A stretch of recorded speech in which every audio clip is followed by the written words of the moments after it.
I'm starting a whole thread on kind of unveiling uh, a lot of hidden stuff about Valencia. It's a huge place. It's arguably the nexus of Roman power, hidden occult power.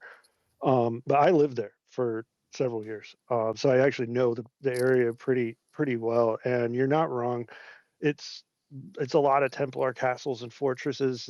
The city, the like state of Valencia itself is like completely surrounded by a mountain barrier with a port access to the Mediterranean. Um, yeah, and Toledo is kind of the de jure capital of Spain. You could argue that Spain wasn't unified until the 1600s, so there were like effectively two capitals. You had the Crown of Aragon up in the north, and then you had the Castilians out in the south. Those are the Toledoites. That's where a lot of the Roman gold mines are. And Toledo is always associated with gold. And in fact, during the conquest of the New World, most of the gold from the Americas was brought specifically into Toledo. So there's a mixture of Spanish gold and there's a mixture of New World gold in Toledo going there. It's a very rich history. It's a cool city. Well, so Jordan, It's part of what's called the Andalusian Triangle. There's three cities in a triangle. You have Granada, which is famous for being the capital of the Al-Andalus Caliphate. This is where we have the Alhambra. Well, that was the last. Just for that, first forgot. So Granada's the last thing to go in the Reconquista. Correct. It's the last one to go. It's the capital. The next important city in the Islamic Caliphate is Cordoba. It's the site of the largest mosque in Spain. It's one of the largest mosques in the entire world. It's absolutely huge. I've been there. It just baffles the mind how large it is. And then Toledo is the third one, and that's kind of the financial nexus center. Artisan, craft, metallurgy, goldsmithing, and jewelry all come out of Toledo. So a lot of the Spanish Catholic artifacts that you see scattered around the world were manufactured in Toledo. Crucifixes, ornamental scepters, things of that sort. Well, I've got the perfect tie-in from the Reconquista and the Crusades into memes and MK Ultra. So just Jordan, you're going to be able to pretty easily transition into that from this. So essentially, MK Ultra methodologies, mind control methodologies. This actually came out of the Reconquista. Like you're in a territory where there's a bunch of religious turmoil and conflict going back on. It's like the kind of situation I was describing with the 30 Years' War leading up to it, the Augsburg Treaty, where it's like you'd have different areas sort of flip-flopping between religious authorities, and then sometimes like it would be a peaceful transition, other times not so much. That was the kind of context going on in the Reconquista. So it's like once you're reading history, it's like it can look like, well, here's this battle, here's that date. But once you start putting yourself in the shoes of the people there, there's a good bit more uncertainty. So you can actually see the kind of nationalism that came out of the 30 Years' War actually being codified in Spain. It wasn't the same as like 18th century or 19th century Romanticism, for instance, but you had a lot of these kind of prototypes come out of Spain. That's where I'd actually say the whole Templar Crusader culture came from, because, around the time of the Reconquest early on, you had this like strong sense of brotherhood, strong sense of fraternity coming out of, because it's like, hey, we're these Christians, and a lot of it be like Romano Goth descendants being pushed over into the mountains in northern Spain. But yeah, like there's this sort of concept of fraternity there, and all these kind of collectivist concepts. Like there can be some good to it. Not all of it's bad, but it's very easy to inject for the greater good social engineering into them, where self-interest becomes bad. It's like categorically, what's good for yourself, that's going to be aligned with the objective good. So it's like, if a so-called selfless act would end up being for your best interest, but like, when it comes to these kind of collectivizing situations, which end up going into Templar militaristic culture, the greater good is actually pitted against self-interest. So like you end up getting this kind of death to self-morality, and that's very useful for militarism. Like, just a little bit of side note, I don't think it's a coincidence that Kant came out of Prussia and you had the Prussian militarism come out of there. But yeah, during the Crusades and Reconquista, you had these mind control methods being beta tested. So, around the time of the Reconquista, more in Northern Europe, you had things like the collapse of the Frankish Empire. So, that you could say that resembled a proto nation state. But after that, it's like you had a bunch of these like sort of, in a sense, decentralized Well, areas where only local nobles had sense. So just really quick, the synthesis that came out of the Reconquista was actually injected northward to create the Crusader culture, because the Crusades were actually what sort of started reforming Europe into the kind of nation states and the territories that we know. And just one more thing, Jordan, I'm almost done. What was there to enforce social, intellectual, and spiritual conformity? So the Inquisitions didn't always kill as many people, but what they were there for was enforcing this sort of sense of cultural uniformity. And you can say that these like psychiatry saying people are insane, IRS that goes after distance, you can say it's a sort of just like a rebranded Inquisition so as well. And these are all a mass line. These all feed into each other. Yeah. I want to blow everyone's mind a little bit. Um, there's a book that everybody's heard of before that perfectly describes this happening to the main character of the book. It is the most translated book in the world next to the Bible. Don Quixote, the Spanish novel, Miguel Cervantes, written in 1608, between 1608 and 1615. I don't know if you guys are familiar. It's about a veteran of the 30 Years' War who, him and his friend Sancho Panza, are out in, the countryside in Spain, and Quixote he starts wrestling with realism versus idealism, and he decides to follow his own self-delusions into the 10th degree, where he starts hallucinating that these windmills are things that he needs to fight. So he starts like jousting them and shit, and his partner's like, you've lost your mind, but you've drunken the Kool-Aid. And this is really interesting. um, you could say that the 30 Years' War was a kind of Quixotic crusade, or Quixote is a commentary on the 30 Years' War, in that its religious idealism of Catholic versus Protestant spiraled into cynical realpolitik and mass death. You could say that the Loyalist spiritual exercises demand imagining yourself in biblical scenes, which is an abstraction based off of imagination, a deliberate structured delusion necessary for spiritual growth. Quixote does the secular version of this. He lives inside chivalric orders that don't exist anymore because the Spanish nobilities collapsed post 30 Years' War. They don't have honor and knights. And getting into MK Ultra split personality, that's exactly what the book is about. The book is about a man grappling with a fictional version of himself in an idealized world versus what is actually happening to him in reality. And the only person that can be the judge of the reality in the book, if you've actually read it, is his partner Sancho Panza. It's self-induced alternate identity. And I think that's just about as close as you could get to MK Ultra mind control back in the 17th century. I mean, it's just like so Yeah, on the yeah, yeah. nose. Okay, so that I wanted to get into memes, but you know what? I'll give a little bit of a personal example, because memes are what I want to talk about, but that's the recent iteration. But there's other forms of this. So just for like transparency, it's like on my dad's side. My dad is very athletic, and I'm actually pretty athletic too. So my dad, he was Olympic level. Actually, he was sometimes the first fastest in the world, sometimes the second fastest. So if you look at Pan America, Wade King versus Anthony Nessie, my dad actually broke the world record, but he never was the world record holder because he was racing a black guy with dual citizenship named Anthony Nessie. Anthony Nessie is the first ever guy to be a black man to break the world record. So he was dual citizen, but he was also a citizen for Brazil. So it's like, if you're fast, a lot of times for political reasons, if you have dual citizenship, you'll swim for the other country. So it's like you can have more slots for America, because typically America has more fast swimmers, because for the Olympics per event, unless you're talking about relays, you can only have two swimmers. So I was where this goes in with like the dual split personality and creating cognitive dissonance to manage it is the kind of media we consume. It creates kind of these romanticized, idealized visions which aren't coherent with reality. Like you have a composite of certain values which are good values in their right context, like pursuit of your dreams. You know, that this is a very big thing that comes up in anime. Like if you look at anime that came out around the time I was growing up, you know, because I was really young when Naruto came out, One Piece came out.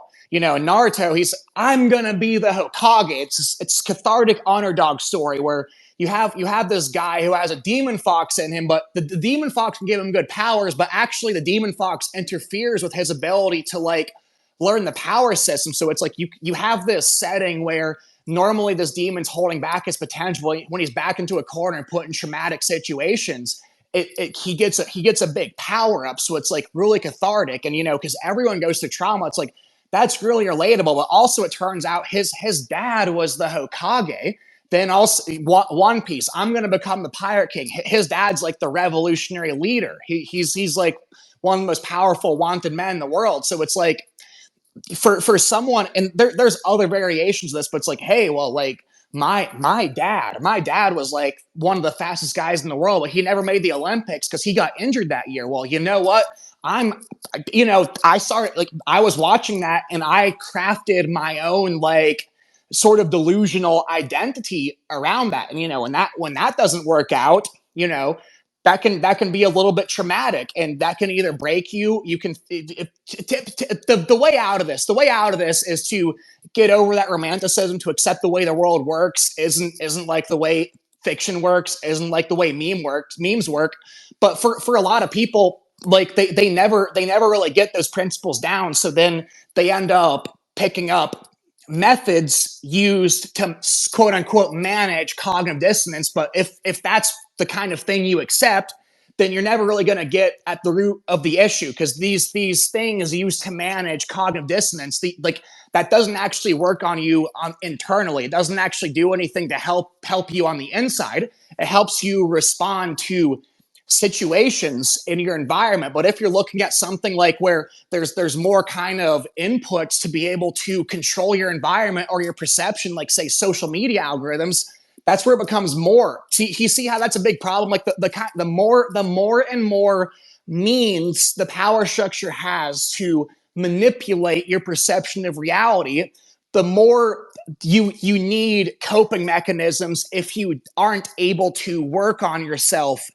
internally. And you know that this ultimately gets over to what I'd say about like the gospel, and where something like Christian faith comes in, and how that comes. But even if like you're an atheist or you're skeptical of that stuff, it's like you can grant that like being able to work on yourself, being able to look at yourself in the mirror, all that stuff is like pretty important. So I'd say that's like how you end up resisting these kind of manipulation tricks, because otherwise you're dependent on a hierarchy in your surroundings and your inputs for validation. That's not really a way to live.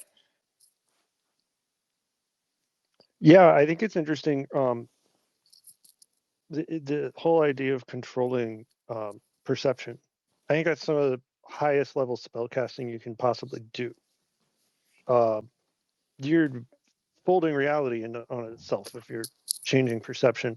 And one thing, getting into the memes, one thing that's really interesting about how effective memes do this is that they don't really contain that much information.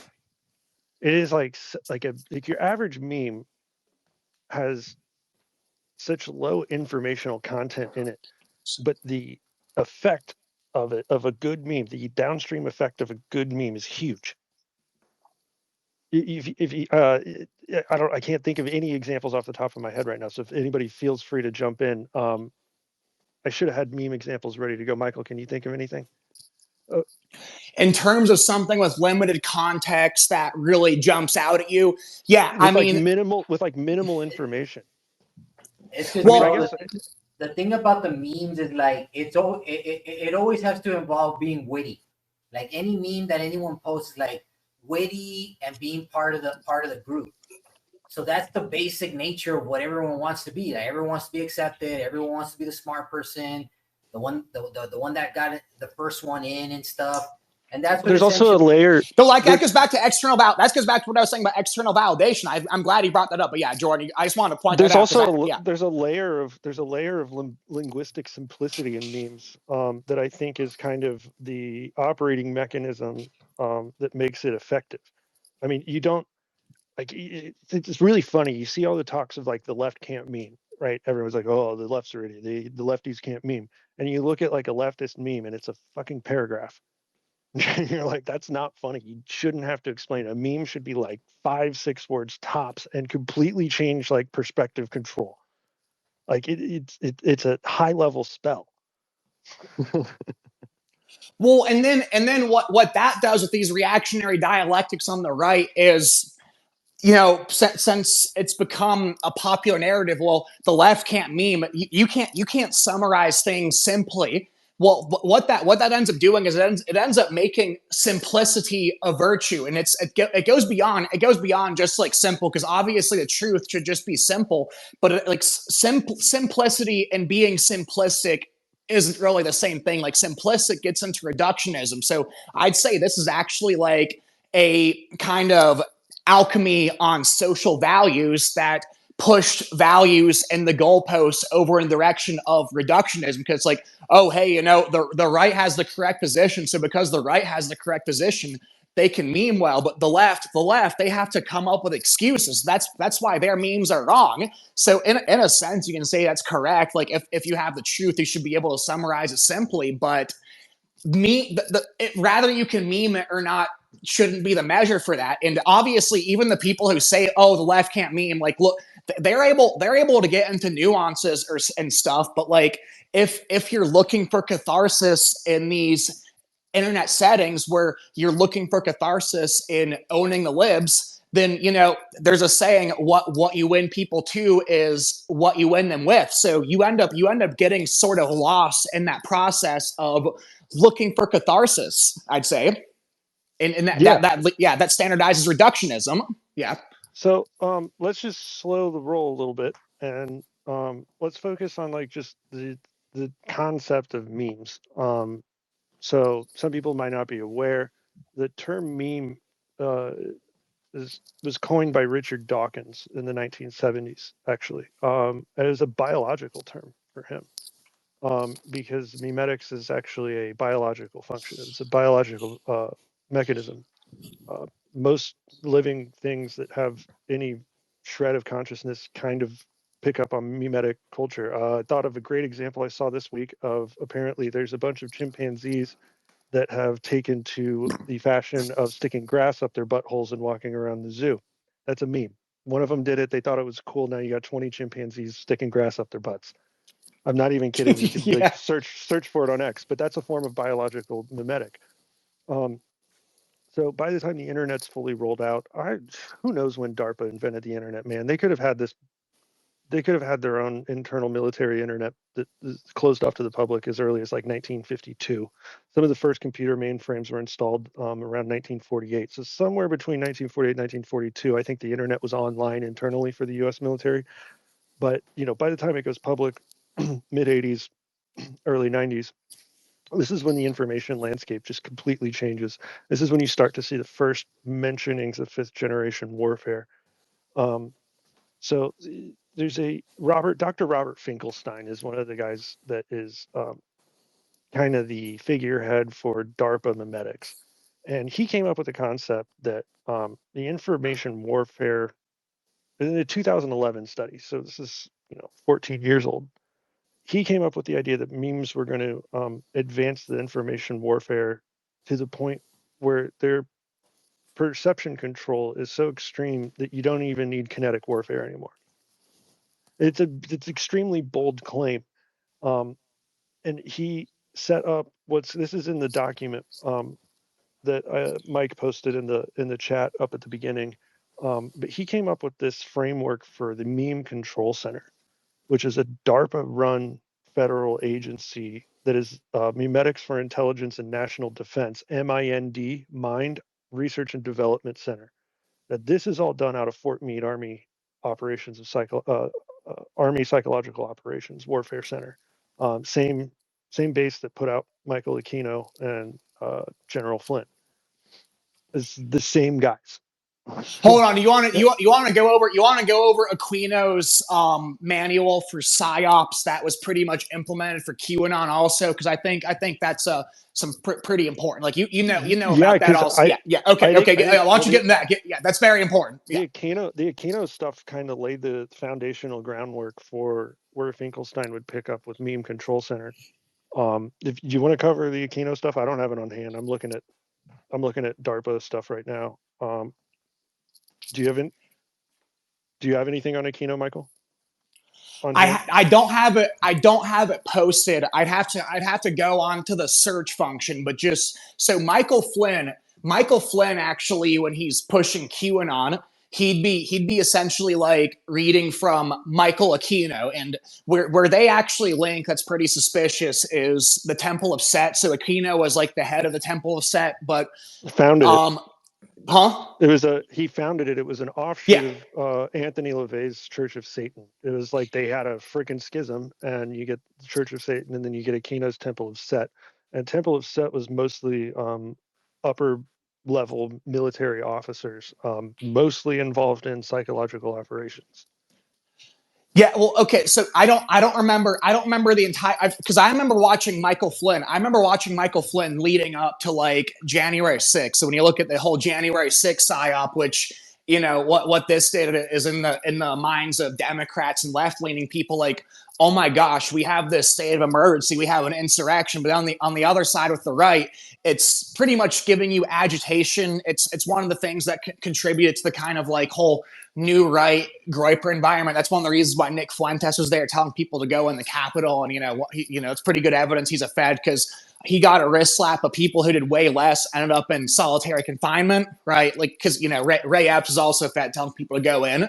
But anyways, it's like Michael Flynn. He's going around, and you see similar stuff from Steve Bannon too. You see similar stuff from Steve Bannon, but like they're essentially talking about the importance of they're essentially pushing like neuro linguistic programming. That's essentially what Aquino's whole manual's about. And this is a little bit before the internet gets rolled around. So whenever memes come around, it gets worse. But essentially what it's about is like the art of reductionism to manipulate people's perception. That's essentially the gist of it. And where that came in with Flynn is like, well, this is practical for winning people over, for getting people on board with the mission. And I'll just add also, it's like I posted the whole Alice Bailey thing, the whole education new age. You actually see it talking about like training people along the lines of like the whole seven rays horse shit, like where seven rays like represent different values and different virtues, that they're actually talking about putting that in schools through social emotional learning. But Michael Flynn, you see some of Michael Flynn's speeches, he also gets into that seven rays stuff. So like all of that's like sort of coming from the same whole occultic underbelly. So you're looking at like different means of the same kind of mind control methods, just Yeah. coming from just being branded for different kind of populations. But yeah, like if you So, have anything and to it's add to that important. Quino thing, So that's yeah. Yeah, I just pulled up a bunch on Aquino that I can from stuff from years ago. But anyways, we can cover Aquino real quick. Really important to put the PSYOP stuff on the map geographically. All of the military grade psychological operations come out of Fort Meade, Maryland, which is within the same kind of Baltimore, Washington D.C. like strip. I'd say Washington D.C. up to a place called Aberdeen, Maryland, which is like the northern part of Maryland, north of Baltimore. There's a Aberdeen Proving Grounds, which has like crazy MK Ultra. It was like the main MK Ultra base is like in Maryland, and then the south closer to D.C. you have Fort Meade, which is the Psychological Operations Center. Um, it's 2 miles from the NSA headquarters, so you've got all that right there in Maryland. What Aquino did is that he came up with what's called the mind war concept, and this was in the late 70s, early 80s. And out of Mind War, he contributed the idea of PsyCon, which is the art and science of resolving international political and military crisis through the application of psychological control techniques. Um, switching pages. He invented this term to describe non-invasive technology-assisted methods for influencing human cognition and behavior on a mass scale. Unlike traditional psyops, which relies on propaganda and deceptions and sometimes a practical physical event like a false flag, PsyCon aims to directly interface with electromagnetic architecture of the human brain to replace violent irrationality with constructive and cooperative creativity. Its core mechanism of mind war is a proposed paradigm shift from physical warfare, phys war, to psychological dominance. You can see here directly, this is the predecessor for what Finkelstein was saying, where the fifth generation warfare, mimetic warfare, will evolve to the point where it's non-kinetic warfare. And obviously the internet is the technological assist here.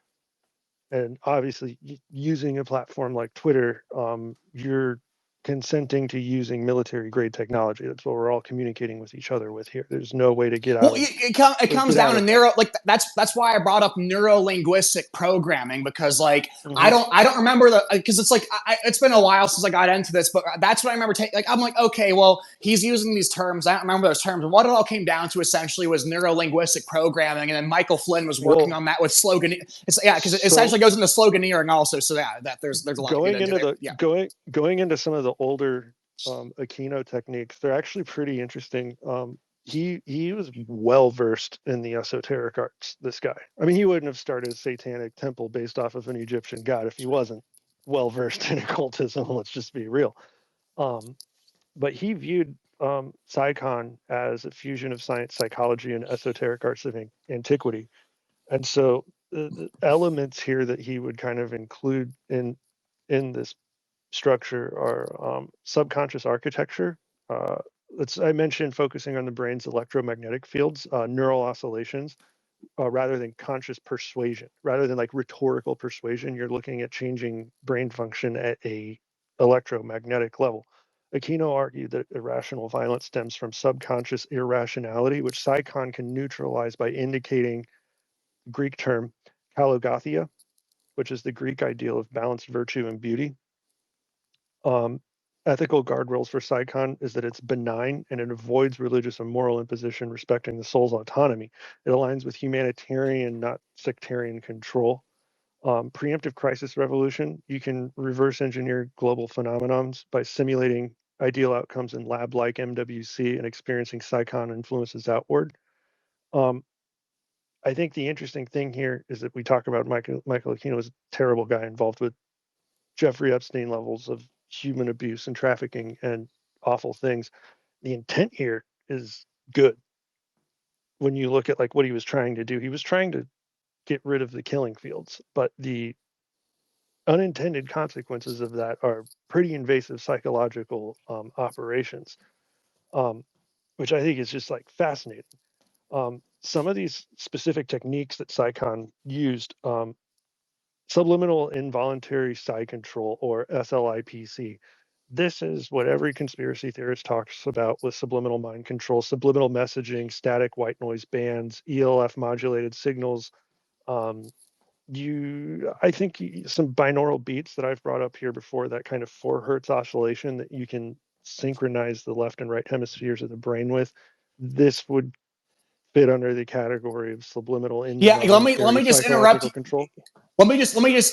I'm sure you can pick up where you left off. I just want to point out one of the reasons why I want to have Jordan on here is because like he was trained at Juilliard, and there's a lot of Jesuit educators there, so you can say in a sense he's been Jesuit trained, but they are actually quite deliberate in teaching you what frequencies, what ambience, what environment, what colors, what kind of ways do these psychologically nudge people. So like if someone like posts about how all these variables are completely calculated, like it's not just hogwash. Like this is someone with, you could say, insider knowledge coming at this. So that's one of the reasons why like I'm glad to have him on, because he has a very interesting perspective. So yeah, go ahead and go on. I just want to point that out for context. Yeah, I mean, I still work in the music industry, mainly audio engineering stuff. So I mean, I work with audio technology every day. That's mainly my background, besides music as well. So this stuff is obviously very interesting. And yeah, Michael's right. When you get to a certain level of institutional elite, yeah, you're going to cover this stuff, especially at a school like Juilliard. Like half the people at Juilliard are CIA. I mean, I'm not even kidding. And it's So more it's all selective. It's more selective than Harvard and Stanford. Also, it's hard to get, more rigorous, hard to get into. So yeah, obviously, it's like like impossible. you're gonna have CIA, you're gonna have like CIA recruiting and stuff from there. But yeah, and like most of the people that get into Juilliard come out of the GATE program, which I'm sure everybody's heard about. Like, you know, you've been tracked like your whole life. If you go to any of these Ivy League level schools, you know, it's just that's the nature of the game. Um, one of the other techniques here, which I think is really interesting because this gets into the electromagnetic stuff, electromagnetic environment manipulation. Um, this is where Aquino is messing around with HARP technology. Um, this is essentially what the real purpose of cloud seeding and ionospheric heaters are. They were trying to do geoengineering to have a psychological effect on human rationality. Aquino was obsessed with this tendency for humans to act irrational. In that sense, Michael, he was a Kantian, right? Yep. He viewed irrationality as a moral failure, and then he goes crazy with it and starts doing global sized electromagnetic experiments in the atmosphere to try to affect large portions of the population. Um, it's really interesting that this is coming out now with like Tucker the other day having the cloud seeding guy on his podcast. Both these guys are CIA spooks. I don't know if anybody's telling the truth regarding cloud seeding. This whole thing is a mess the way it's been disclosed. Everybody's lying through their teeth about it. I don't think anybody wants to point to the fact that you have it right here of Michael Aquino trying to psychologically change people's mental structure with cloud seeding and ionospheric control methods. I mean, that would just, can you imagine if that was the Fox News header tomorrow morning? No, I can't. Um, It sounds uh, so far fetched, but it's real. Like, it and does. that's why Yeah. I got into the whole ambience, like all these different variable, like ambience, environment, like smell, like all these things are very calculated. Like it's not. It sounds made up, but it's not. It's like these people are meticulous and smart as shit, and it goes back to ancient traditions where like ancient people would even think about things like this, like not as many, because obviously it's like they didn't have laser light shows and stuff like this, but they had analogies for it, like smoke and mirrors. Mm-hmm. One other layer here. I've got two more techniques of Aquino's Psycon program. Um, three more actually. And they get more interesting as we go. This one's pretty cool. This is where Aquino ritualized symbolism and occult integration. Aquino is like the godfather of the emoji. I'm not even kidding. He leveraged occult symbols and archetypes from the Temple of Set to reinforce perspective dominance. He used symbols as metaphysical engagement tools. And this he was able to use sigils and esoteric symbols to encode a very dense amount of metaphysical information into a very simplified symbol. And this is the context from which we have emojis on our iPhones. There's a chart somewhere on the internet that has The mapped sigils, just it compares them to sit. And yeah. I might So add, this these sigils are also in computer chips also, so it's like, read right. whatever implication you want into that too, but it's 100% like you could say like, oh well, that doesn't mean like there's demons in the computer, because some people go and say that, but that just shows you the occultic hand in all of this. And it's yeah, there you Well, go. this is yeah, and in terms of like metaphysical engagement, Aquino would say that the the informational download from the emoji would be subconscious anchoring, right? Because he's throwing metaphysical level spells at you through symbolic language. I mean, that's a powerful magic, dude. So it's affecting you at the subconscious level. It's really important to track that it's subconscious. His other technique, I already touched on this, acoustic psychocorrection, acoustical sounds, binaural beats, infrasound, transmit noise carriers from anything. You can do this like really easily in crowds. You can do like frequency dispersion in crowds. It's fascinating watching this. There's a video last year. There were massive protests in Serbia against the government, and the government actually deployed frequency weaponry against the crowds. And it's like this low frequency. It's not that loud, but it's the vibration is so uncomfortable. You just see the crowd just completely disperse. People cannot handle it. And so if you weaponize frequencies to a degree, you get pretty extreme results. Aquino also, there's rumors that Aquino actually started the Satanic Panic, by the way, which is interesting.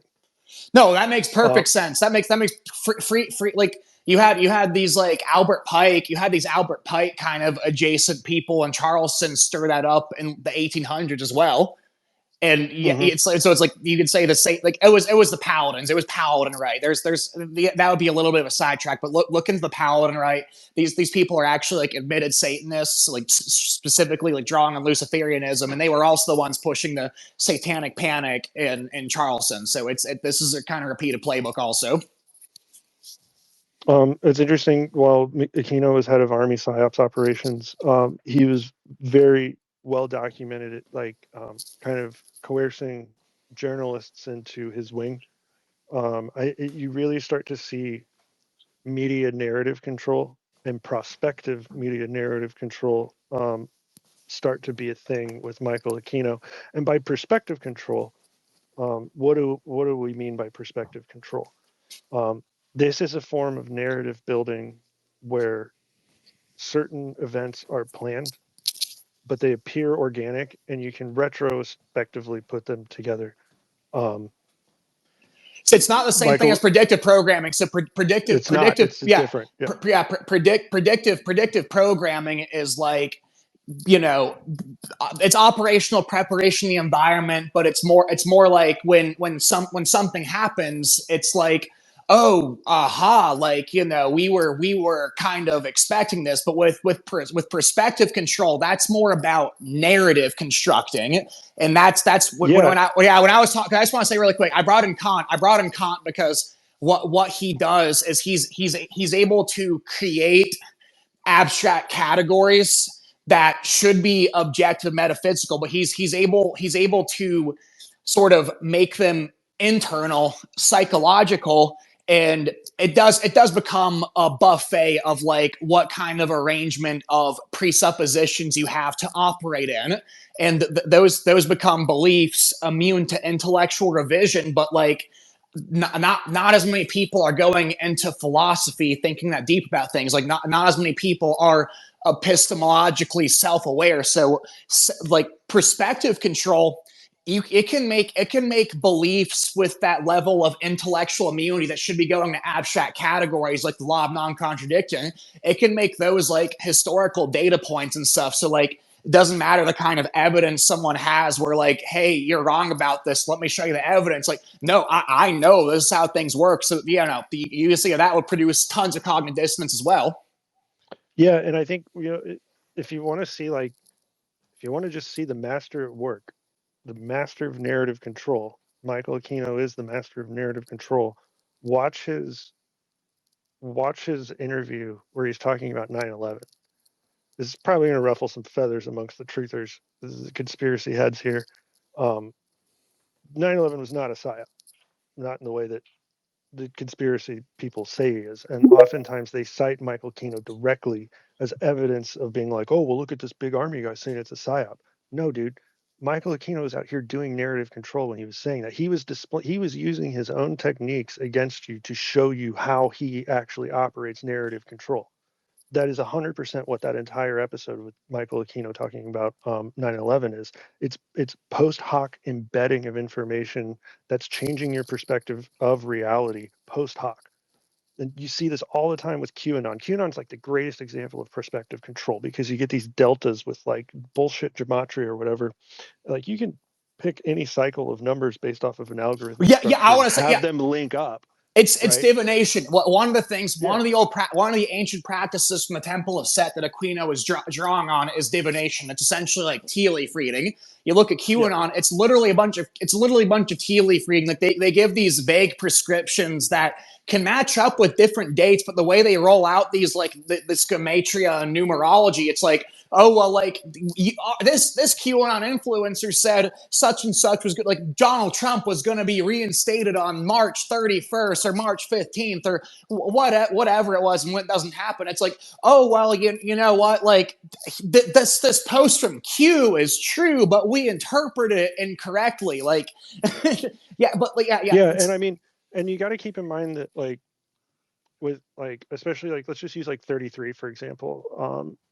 It's like the easiest thing to pick out. I actually poked Brett Weinstein the other day because he was like, oh, I haven't been on Duolingo in 33 days, and I tweeted at him and I was like, oh, you just had to pick that number, and he tweeted me back. He goes, ha, I didn't even think about that, but that's pretty funny. So some of these things are just purely coincidental, but when you're dealing with like Kash Patel saying it took 33 hours to find the shooter or whatever, like those kind of disclosures, it might not have taken 33 hours. That's not even the point. They're throwing that number out there as a part of perspective control. no, The because they facts know don't. the The truthers. facts don't even. Yeah, the facts don't even matter. They're laying breadcrumbs for you guys. That's what Maverick. It's That's his account like Maverick are doing also. Yeah. Yeah, 100%. All that's it's bullshit. But that's out of the book of Fort Meade Psychological Operations, Michael Aquino, General Flynn. And like I said, this is the predecessor to the Future of Information Warfare through Dr. Robert Finkelstein, which is kind of like where we're at today in terms of memes and everything. It's fascinating stuff.